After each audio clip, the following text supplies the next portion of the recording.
नमस्कार दोस्तों, आप सभी का स्वागत है ए टू जेड मास्टर जीजी के चैनल पर। इस चैनल पर हम YouTube द्वारा दिए गए सिस्टम के माध्यम से ग्रीन स्क्रीन और कोलैब वीडियो के जरिए आपको रोचक और ज्ञानवर्धक वीडियो प्रदान करते हैं। यहां आपको देखने को मिलेंगे एक ग्रीन स्क्रीन और कोलैब मोटिवेशन वीडियो, दो ग्रीन स्क्रीन और कोलैब एजुकेशन, मोटिवेशन और जनरल नॉलेज वीडियो।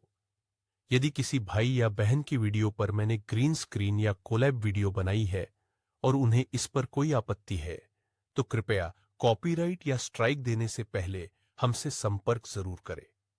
अगर आप चाहते हैं कि आपकी वीडियो पर बनाई गई कोलैब वीडियो को मैं चैनल से हटा दूं, तो मैं उसे तुरंत हटा दूंगा और इसके लिए मैं आपका बहुत बहुत आभारी रहूंगा।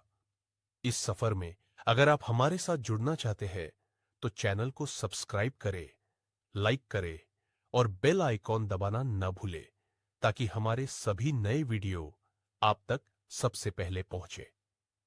धन्यवाद। ए टू जेड मास्टर जी के ज्ञान और प्रेरणा का संगम। भारत की कहानी हम उसे अक्सर तारीखों से याद रखते हैं, है ना? 1857, 1947। लेकिन क्या हो अगर हम इस कहानी को उन लोगों की नज़रों से देखें, उनकी जिंदगियों से समझें जिन्होंने इसे बनाया है। आज हम भारत के निर्माताओं की कहानी को उनकी जीवन रेखाओं के जरिए देखेंगे। तो सवाल ये उठता है कि किसी देश की, किसी राष्ट्र की उम्र को कैसे मापा जाए? क्या सिर्फ सालों से, या उसकी सरहदों से, या फिर उसके लोगों की कहानियों से? ये एक गहरा सवाल है और इसका जवाब हमें इतिहास को देखने का एक बिल्कुल नया नजरिया दे सकता है। पता है, एक तरीका है और वो है उन लोगों की जिंदगियों को देखना जिन्होंने इसे गढ़ा। जब हम उनकी लाइफ लाइन्स को, उनकी जीवन रेखाओं को एक साथ रखते हैं ना, तो इतिहास की एक बिल्कुल ही अलग तस्वीर सामने आती है। संघर्ष, विकास और विरासत की एक जीती जागती कहानी। तो चलिए कहानी की शुरुआत करते हैं। चलते हैं उस दौर में जब आज़ादी की पहली चिंगारियां भड़क रही थीं। 19वीं सदी के वो लोग, वो पायोनियर्स जिन्होंने बदलाव के बीज बोए।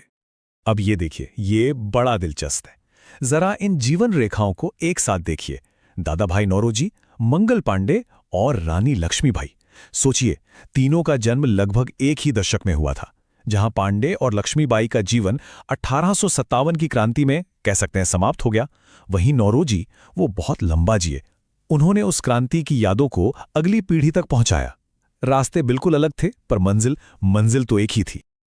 और अगर हम तारीखों पर नजर डालें तो दादा भाई नौरोजी का जन्म 1825 में हुआ और वो 1917 तक हमारे बीच रहे।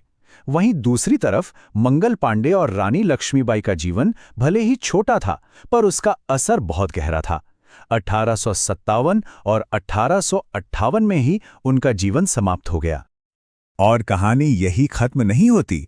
जैसे ही एक दौर खत्म हो रहा था, अगली पीढ़ी वो मशाल थामने के लिए बिल्कुल तैयार खड़ी थी। संघर्ष कभी रुका ही नहीं, बस हाथ बदलते गए। अब नजर डालते हैं बाल गंगाधर तिलक और लाला लाजपत राय पर। ये वो पीढ़ी थी जिसका जन्म 1857 की क्रांति की गूंज के बीच हुआ था। आप कह सकते हैं कि उन्होंने उस चिंगारी को एक मशाल में बदल दिया और आज़ादी के संघर्ष को 20वीं सदी के दरवाजे तक ले आए। और अब हम कहानी के इस हिस्से में आ गए हैं जिसे जनसंघर्ष का दौर कहा जाता है। वो पीढ़ी जिसने आखिरकार आज़ादी को हकीकत में बदला। ये वो वक्त था जब ये आंदोलन किसी एक शहर या कुछ लोगों तक सीमित नहीं रहा, बल्कि पूरे देश में फैल गया। और फिर मैदान में उतरी वो पीढ़ी जिसने भारत की तकदीर हमेशा हमेशा के लिए बदल दी। महात्मा गांधी, सरदार पटेल, डॉक्टर राजेंद्र प्रसाद, जवाहरलाल नेहरू और डॉक्टर भीमराव अंबेडकर। ये वो नाम हैं जो भले ही 19वीं सदी के आखिर में पैदा हुए, लेकिन 20वीं सदी में इन्होंने एक नए भारत की नींव रखी। यहाँ एक बहुत ही दिलचस्प तुलना देखने को मिलती है। एक तरफ महात्मा गांधी, दूसरी तरफ सुभाष चंद्र बोस।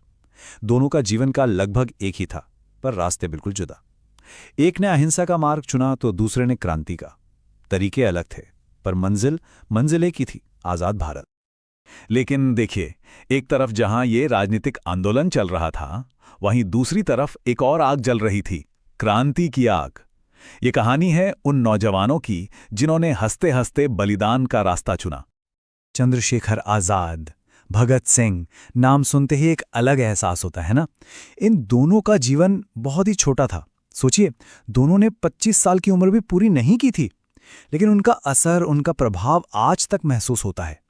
वो सिर्फ दो इंसान नहीं रहे, वो एक विचार बन गए। और इन दो क्रांतिकारियों के लिए जिस सोर्स से हमने ये जानकारी ली है, वो एक बहुत ही अलग, बहुत ही शक्तिशाली शब्द का इस्तेमाल करता है। ये शब्द उनके बलिदान के लिए गहरा सम्मान दिखाता है। सोर्स में लिखा है, शहीद 23 मार्च 1931 को हुए थे। इस बात पर गौर कीजिए, यहां मृत्यु या निधन जैसे शब्द का इस्तेमाल नहीं हुआ है। ये सिर्फ एक तारीख नहीं है, ये एक ऐलान है, एक सम्मान जो उनके बलिदान को अमर बना देता है। तो ये शब्द शहीद, इसका मतलब क्या है? इसका मतलब है मार्टिर, यानी वो इंसान जो किसी बहुत बड़े, महान मकसद के लिए अपनी जान कुर्बान कर दे। तो ये सिर्फ एक शब्द नहीं है, ये एक भावना है, एक दर्जा है। तो चलिए कहानी में आगे बढ़ते हैं। अब संघर्ष का रूप बदलने वाला था। अब बारी थी स्वतंत्रता सेनानियों से नए भारत के निर्माता यानी आर्किटेक्ट्स बनने की।